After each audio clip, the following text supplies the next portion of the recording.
Assalamualaikum warahmatullahi wabarakatuh. Berjumpa kembali di channel ini. Salam sejahtera untuk kita semua, terkhusus Bapak Ibu yang menjadi peserta seleksi P3K 2022. Berikut akan saya sampaikan informasi terkait dengan membandingkan hasil penilaian dan kelulusan seleksi P3K 2022 sebagai persiapan untuk melakukan sanggah. Namun sebelumnya, kepada Bapak dan Ibu yang baru bergabung di channel ini, saya mengundang Bapak Ibu sekalian untuk menjadi sahabat profesi guru dengan cara subscribe dan aktifkan loncengnya untuk mendapatkan informasi terbaru dari channel ini. Sejak pagi Rabu semalam Bapak Ibu sekalian, ya, pengumuman seleksi P3K ini memang sudah bisa dilihat di SSC-ASN. Almana hingga sore hari ini ada 3 kali perubahan tampilan. Di pagi harinya tampilan dari SSC-ASN seperti ini. Di sini sudah dinyatakan seleksi kompetensi P3K prasangga instansi Anda belum mengatur. Jadi ini belum menginformasikan terkait dengan kelulusannya. Namun di siang harinya, ya, tampilannya sudah seperti ini. Di SSC-ASN sudah disampaikan seleksi kompetensi P3K prasangga. Mohon maaf, ini khusus yang tidak lulus dinyatakan seperti ini.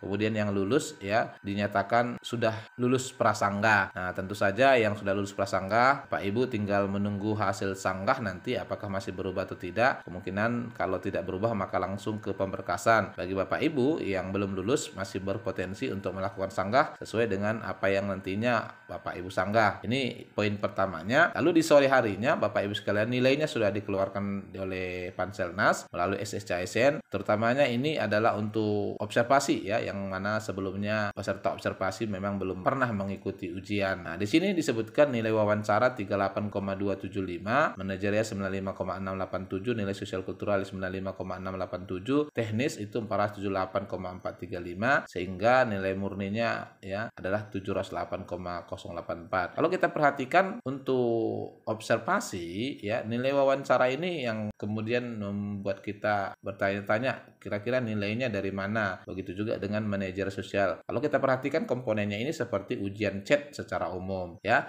Almana kalau kita lihat sebelumnya peserta observasi yang dinilai adalah berdasarkan apa yang dilihat oleh tim penilai, sehingga tidak ada interaksi langsung dengan peserta. Ini nanti coba kita dalami, ya. Namun catatannya juga di sini Bapak Ibu sekalian, banyak ini saya lihat kendalanya, ada peserta yang saat pendaftaran itu melampirkan sertifikat pendidik namun tidak dinilai oleh Panselnas. Segianya untuk teknis ini apabila serdiknya diakui, ini nilainya adalah 500 poin, sehingga kemungkinan ada penambahan terhadap nilai totalnya. Tentu kalau nilai total ini bertambah maka berakibat juga ada potensi untuk perubahan ranking. Contohnya data ini Bapak Ibu sekalian, pada saat pendaftaran di sini dilampirkan ada sertifikat pendidik. Lalu bagaimana sebenarnya afirmasi serdik ini dalam hasil pengumuman untuk hasil observasi P3 Bapak Ibu sekalian? Kalau kita perhatikan untuk afirmasi serdik, ya, yang mana di tahun sebelumnya ini menjadi kunci dalam kelulusan, ternyata Bapak Ibu sekalian di tahun 2022 ini, ya, di luar yang apa yang kita duga bahwa afirmasi serdik tidak dipakai. Seluruh guru-guru honorer yang diobservasi statusnya disamakan, diambil hanya melihat dari kualifikasi baik itu serdiknya maupun kualifikasi S1-nya tanpa adanya afirmasi serdik. Jadi kalau kita perhatikan di sini Bapak Ibu sekalian, di daerah ini dari semua peserta yang dinyatakan lulus ini tidak ada satu orang pun yang mendapat afirmasi serdik sebesar 500 poin, ya. Semuanya ini tanpa adanya afirmasi serdik. Jadi tidak ada di sini yang kita perhatikan P3 ini yang mendapat nilai kompetensi teknis sebesar 500. Ini kalau serdiknya dipakai seyogianya adalah 500. Sehingga kalau kita coba lihat kembali juknisnya Bapak Ibu sekalian di Permenpan nomor 20, ya, ada 2 kategori yang ditambah oleh pemerintah di tahun ini, yakni P3 dan P4. Nah, P3 adalah guru honor negeri dan P4 adalah pelamar umum. Dalam hal penambahan nilai jelas disebutkan di pasal 38, kompetensi teknis bagi pelamar umum diberikan penambahan nilai dengan ketentuan sebagai berikut. A. Pelamar yang memiliki sertifikat pendidik linear dengan jabatan yang dilamar mendapatkan tambahan nilai 100% dari nilai paling tinggi kompetensi teknis. Lalu B. Pelamar dari penyandang disabilitas, dan selanjutnya ke bawah penambahan nilai diperhitungkan dari nilai awal khusus untuk pelamar umum. Sehingga Bapak Ibu sekalian, bagi Bapak Ibu yang merupakan peserta P3 namun memiliki serdik dan tidak dinilai, ternyata memang di seleksi P3K 2022 serdik tidak dipergunakan untuk P3, hingga nilai keseluruhannya, ya, diambil hanya berdasarkan hasil observasi. Oleh karena itu tentu dari apa yang ditentukan di juknis maka P3 tidak bisa melakukan sanggahan terkait dengan tidak terakomodirnya Cerdik pada perolehan nilai dari kompetensi teknis. Nah, kemudian untuk peserta yang lain, ini kalau kita bandingkan dengan nilai sebelumnya ini lumayan rendah, ya hanya mendapatkan 471, namun karena prioritas P1 ya berjenjang ini penilaiannya, didahulukan mereka P1, maka tentu ini juga dinyatakan lulus. Nah, terkait dengan penilaiannya, kalau kita lihat Bapak Ibu sekalian di format ini instrumen penilaian kompetensi observasinya, di sini panduan pengisian instrumen penilaiannya disajikan dalam bentuk dokumen yang dinilai oleh kepala sekolah, guru senior dan pengawas. Ada 27 butir pertanyaan yang masing-masing memiliki 4 deskripsi, ini yang dipilih ya. Kemudian panduan pengisian instrumen penilaian kinerja ini ada 4 poin. Jadi bagi Bapak Ibu yang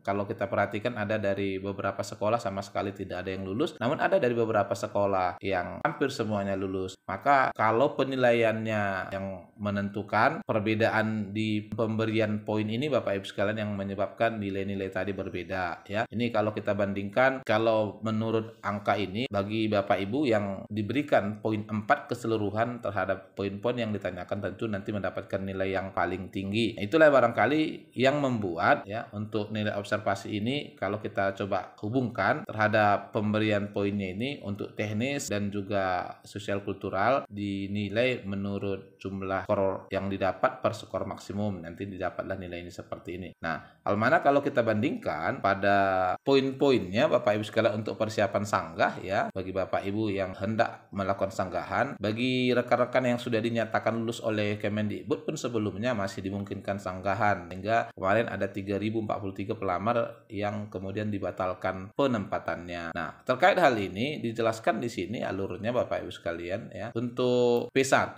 ini Bapak Ibu yang mau melakukan sanggahan, maka ini berjenjang. Yang pertama adalah diprioritaskan THK2 sama THK2 kemudian dirangking untuk jurusan yang sama, dilihat teknisnya. Jadi ini tidak boleh digabungkan THK2 dengan honor negeri ya, berjenjang. Kemudian setelah selesai masuk ke honor negeri. Honor negeri kemudian dirangking dan lalu dilihat nih masalah teknis. Setelah selesai seluruhnya menurut perangkingan lalu dilanjutkan lulusan PPG. Jadi kalau kita perhatikan ini tidak bisa dicampur perangkingannya. Maka bagi Bapak Ibu yang tidak lulus ini bisa dilihat nanti pengumuman dari PDF-nya berdasarkan kategori ini ya masing-masing. Ini untuk P1. Kalau untuk P3 ini kalau kita perhatikan ada 4 kriteria yang disebutkan di sini. Yang pertama, verifikasi dilakukan untuk penempatan bagi guru, yakni kualifikasi akademik atau sertifikat pendidik. Nah, ini adalah kuncinya. Kemudian kompetensi teknik, di sini yang termuat adalah profesional, pedagogi, sosial, kepribadian. Nah, manajerial tadi tidak termuat di sini Bapak Ibu sekalian, namun keluar nilainya. Lalu kalau kita lihat lagi ke bawah, ini ada kinerja yang melakukan penilaian oleh dinas, lalu pemeriksaan latar belakang. Ini setelah itu kemudian seleksi wawancara. Nah, di wawancara ini tidak ada dilakukan penilaian, namun nilainya keluar. Ini menjadi sebuah pertanyaan. Oleh karena itu bagi Bapak Ibu yang nantinya ingin melakukan sanggahan, menyanggah, maka poin-poin utama yang bisa Bapak Ibu sanggah adalah kalau kita melihat dari sini Bapak Ibu sekalian adalah status ya, prioritas 1 apakah THK2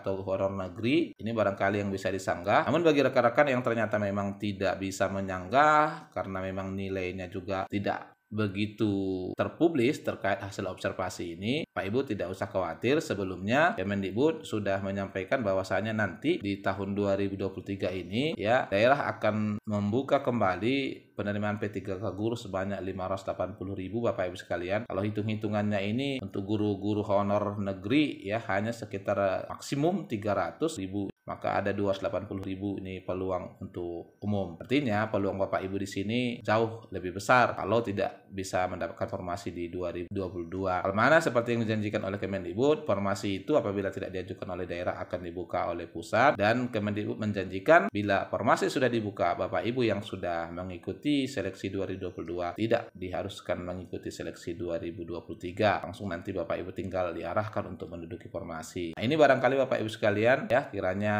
yang melakukan sanggahan mempersiapkan bukti penyanggahannya sebaik mungkin, termasuk screenshot status apakah THK2 atau guru honor negeri. Nah, barangkali ini informasi yang bisa disampaikan, semoga bermanfaat. Wassalamualaikum warahmatullahi wabarakatuh.